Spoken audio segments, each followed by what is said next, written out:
नमस्कार, आपका बहुत स्वागत है टीवी चैनल भारत में। मैं हूं आपके साथ ऋतिका आवाना। बिहार की राजनीति में सोमवार का दिन कई मायनों में ऐतिहासिक साबित हुआ। वर्षों तक देश के बड़े बड़े नेताओं और राजनीतिक दलों के लिए चुनावी रणनीति बनाने वाले प्रशांत किशोर अब खुद जनता की अदालत में उतरे और अपने पहले ही चुनाव में बड़ी जीत दर्ज कर लीजिए। बांकीपुर विधानसभा सीट पर हुआ उपचुनाव में जन स्वराज पार्टी के संस्थापक प्रशांत किशोर ने भाजपा उम्मीदवार नीरज कुमार को करीब 19,000 वोटों के अंतर से हराकर अपनी राजनीतिक पारी की शानदार शुरुआत कर दी। बांकीपुर सीट लंबे समय से भारतीय जनता पार्टी का मजबूत गढ़ मानी जाती रही है। ऐसे में इस सीट पर भाजपा की हार और प्रशांत किशोर की जीत को साधारण चुनावी परिणाम नहीं माना जा सकता। राजनीतिक जानकार इसे बिहार की बदलती रणनीति का संकेत बता रही है। मतगणना की शुरुआत से ही प्रशांत किशोर बढ़त बनाए हुए थे। शुरुआती रुझानों से लेकर अंतिम नतीजे तक उन्होंने अपनी बढ़त कायम रखी। आखिरकार करीब 19,000 से ज्यादा वोटों के अंतर से जीत हासिल कर उन्होंने ये संदेश दे दिया है कि जन स्वराज अब सिर्फ एक अभियान नहीं बल्कि राजनीतिक ताकत बनने की दिशा में आगे कदम बढ़ा रही है। इस चुनाव में आरजेडी की उम्मीदवार रेखा कुमारी तीसरे स्थान पर रही, जबकि मुकाबला सीधे तौर पर भाजपा और जन स्वराज के बीच दिखाई दिया। प्रशांत किशोर के लिए यह चुनाव सिर्फ विधानसभा की एक सीट जीतने का मामला नहीं था, ये उनकी राजनीतिक विश्वसनीयता की सबसे बड़ी परीक्षा भी थी। अब तक उन्हें एक सफल चुनावी रणनीतिकार के रूप में जाना जाता था। उन्होंने अलग अलग समय पर कई राजनीतिक दलों के लिए काम किया और कई चुनावी जीतों का श्रेय भी उन्हें मिला। लेकिन विरोधी लगातार कहते रहे कि रणनीति बनाना और खुद जनता के बीच जाकर चुनाव जीतने में बहुत अलग अंतर है। अब इस जीत के बाद प्रशांत किशोर ने अपने आलोचकों को बड़ा जवाब दे दिया है। जीत के बाद पटना स्थित जन स्वराज कार्यालय में जश्न का माहौल देखने को मिला। समर्थकों ने मिठाइयां बांटी, ढोल नगाड़ों के साथ जीत का जश्न मनाया और इसे बिहार की राजनीति में बदलाव की शुरुआत बताया।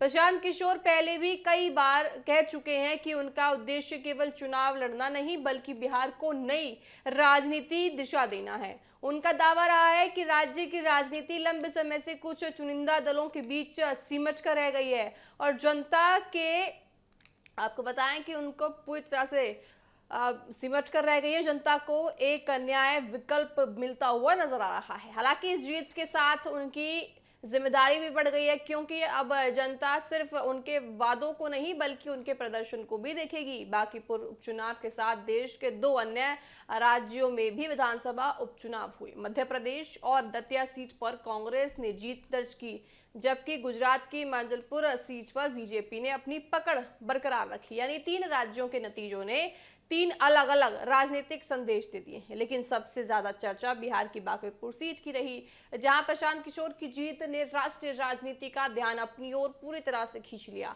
राजनीतिक विशेषज्ञों का मानना है कि इस नतीजे का असर आने वाले बिहार विधानसभा चुनावों पर भी पड़ सकता है। अब तक बिहार की राजनीति मुख्य रूप से एनडीए और महागठबंधन के बीच से सीमित मानी जा रही थी, लेकिन जन स्वराज की इस जीत के बाद मुकाबला पूरी तरह से त्रिकोणीय होने की संभावना मजबूत होती दिखाई दे रही है। अगर प्रशांत किशोर इसी तरह जनता के बीच अपनी पकड़ मजबूत करते हुए नजर आए तो आने वाले चुनावों में वे दोनों बड़े गठबंधनों के लिए चुनौती भी बन सकते हैं। हालांकि भाजपा के सामने ये भी चुनौती होगी कि वह अपने मजबूत गढ़ माने जाने वाले क्षेत्रों में संगठन को और मजबूत करे। वहीं आरजेडी और कांग्रेस के लिए भी संकेत है कि बिहार में अब नया राजनीतिक विकल्प तेजी से पूरी तरह से उठता हुआ नजर आ रहा है। फिलहाल एक उपचुनाव के नतीजे के आधार पर बड़े राजनीतिक निष्कर्ष निकलकर जल्दबाजी हो जाती है, लेकिन इतना जरूर कहा जा सकता है कि बांकीपुर की जीत ने प्रशांत किशोर को बिहार की मुख्यधारा की राजनीति में मजबूती से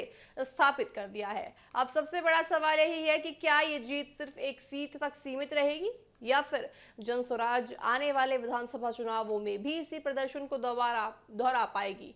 क्या प्रशांत किशोर बिहार की राजनीति में तीसरे मजबूत विकल्प के रूप में उभरेंगे और क्या भाजपा तथा महागठबंधन अपनी रणनीति में बदलाव करेगा? इन सवालों के जवाब भविष्य देगा, लेकिन फिलहाल इतना जरूर तय है कि बांकीपुर के नतीजों ने बिहार की राजनीति में नई बहस छेड़ दी है। प्रशांत किशोर अब सिर्फ चुनावी रणनीतिकार नहीं बल्कि जनता के चुने हुए नेता भी हो चुके हैं।